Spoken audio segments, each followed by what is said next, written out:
আমার নবী আপনার নবী আল্লাহর প্রিয় নবী রাসূলুল্লাহ সাল্লাল্লাহু আলাইহি ওয়াসাল্লাম যিনি ছিলেন কোমল নবী, যার জীবনের মধ্যে অহংকার ছিল না, যার জীবনের মধ্যে উদ্যতপূর্ণ আচরণ ছিল না, মার্জিত ব্যবহার আল্লাহর প্রিয় নবীর ছিল। সাহাবায়ে কেরাম আল্লাহর প্রিয় নবীর খেদমত করতেন। আমার প্রিয় নবীর একজন খাদিম ছিলেন হযরতে আনাস বিন মালিক রাদিয়াল্লাহু তাআলা আনহু। আল্লাহর নবী মক্কা ছেড়ে যখন মদিনায় গেল, হযরতে আনাসের মা আল্লাহর প্রিয় নবীর সামনে বোরকা পরিহিত অবস্থায় এসে বললেন, ইয়া রাসূলুল্লাহ, ইয়া হাবিবাল্লাহ, এই ছোট্ট বালককে আমি আপনার কদমে সুপর্দ করে দিলাম। হযরতে আনাস বলেন, খাদ্দামতু রাসূলুল্লাহ সাল্লাল্লাহু আলাইহি ওয়াসাল্লাম 10 সিনিন, আমি আমার নূর নবীর 10 বছর খেদমত করেছি। ইল্লা ক্বালানি উফিন ওয়া ইল্লা সানাতা হাদা, একটি মুহূর্তের জন্য আল্লাহর প্রিয় নবী বলে নাই, আনাস রে, এই কাজটা তুমি কেন করলে, এই কাজটা তুমি কেন করো নাই, এই কাজের জন্য আমি শব্দ উচ্চারণ করতে হয়, এমন একটি আচরণ আল্লাহর প্রিয় নবীর জীবন থেকে কোনোদিন আমি দেখি নাই। সুবহানাল্লাহ। আমার হুজুর তো সেই নবীর যোগ্য নায়েব ছিলেন, সেই নবীর যোগ্য উত্তরসূরি, এমন একজন সাচ্চা আলেম ছিলেন যার জীবনের মধ্যে অহংকার ছিল না। কি বলেন, ওনার জীবনে অহংকার ছিল? নামাজ আদায় একজন মানুষ ছিলেন, শেষ বয়সে এসে মাওলানা মুফিজুল ইসলাম রাহমাতুল্লাহ আলাইহি নামাজ ছাড়ে নাই। হুঁশ অনেকটা ছিল না, কি 4 রাকাত পড়েছেন না 8 রাকাত পড়েছেন, এই হুঁশটা শেষ বয়সে এসেছিল না, কিন্তু তারপরেও তিনি নামাজ ছাড়ে নাই। আমার নবীও শেষ জীবনে নামাজ ছাড়ে নাই। শেষ জীবনের কয়েকটি মুহূর্তে আল্লাহর নবী নামাজে আসতে পারতেন না, তিনি জানালা মুবারক খুলে, আজকে যেইখানের মধ্যে রাসূল পাকের রওজা, সেই রওজা মুবারক থেকে জানালা খুলে আমার নবী মাঝে মাঝে মসজিদ নববীর দিকে তাকিয়ে থাকতেন। সাহাবায়ে কেরামের মধ্যে হযরত আলী এবং আব্বাসের কাঁধের মধ্যে ভার দিয়ে রাসূলুল্লাহ সাল্লাল্লাহু আলাইহি ওয়াসাল্লাম জীবনের শেষ মুহূর্তগুলোতে পা মোবারক জমিনের মধ্যে চেঁচায়া চেঁচায়া আল্লাহর নবী নামাজের মধ্যে উপস্থিত হতে যাচ্ছে।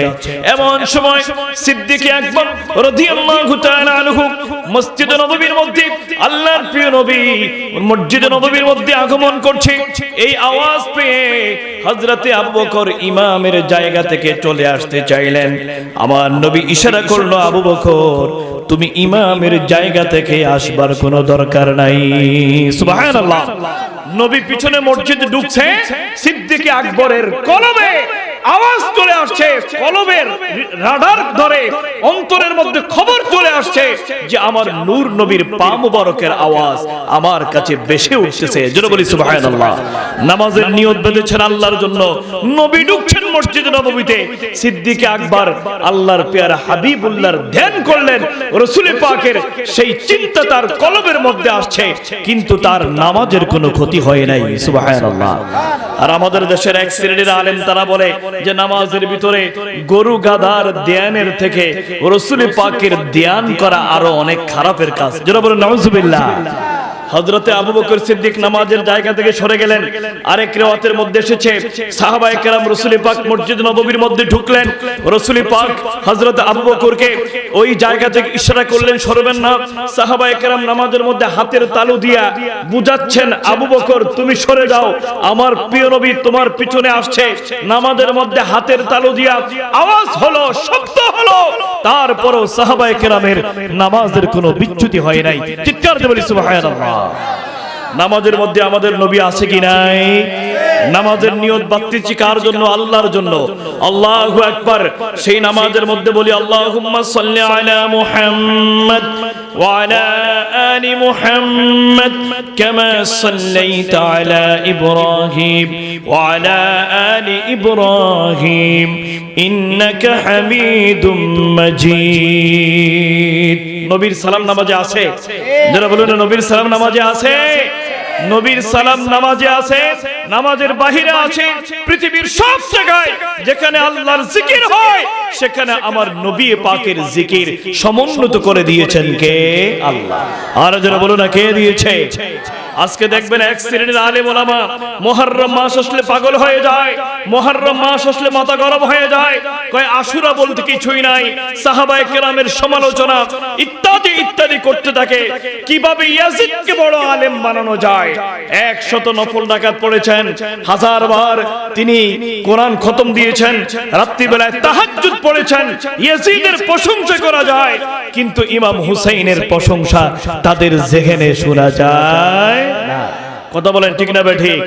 এই যে শাবান মাস আসলো, শাবান মাসের 15 তারিখ এমন একটি রাত, আল্লাহ তাআলা যেই রাত্রিকে নিয়ে কুরআনুল কারীমের মধ্যে এসেছে, হামিম ওয়াল কিতাবিল মুবিন ইন্না আনজালনাহু ফি লাইলাতিন মুবারাকা ইন্না কুন্না মুনজিরিন। আল্লাহ তাআলা কুরআনুল কারীমে 14 নম্বর পৃষ্ঠায় একটা সূরা অবতীর্ণ করলেন। ওই সূরাটির নাম আমার আল্লাহ তাআলা দিয়ে দিয়েছেন। সেই সূরাটির মধ্যে আল্লাহ তাআলা বলেন, এই কোরআন এমন একটি রজনীতে আমি আল্লাহ অবতীর্ণ করেছি, লাইলাতুম মুবারাকা, যেই রাত্রিটা আমি আল্লাহ বরকতময় করে দিয়েছি। মুফাসসিরিনে কেরাম বললেন, বরকতময় রাত্রি দ্বারা আমার আল্লাহ দুইটা ইঙ্গিত করেছেন, হিয়া লাইলাতুন নিসফি মিন শাবান ওয়া হিয়া লাইলাতুল কদর। একটি হচ্ছে শবে বরাতের রাত, আর একটি হচ্ছে বরকতময় লাইলাতুল কদরের রাত। সুবহানাল্লাহ।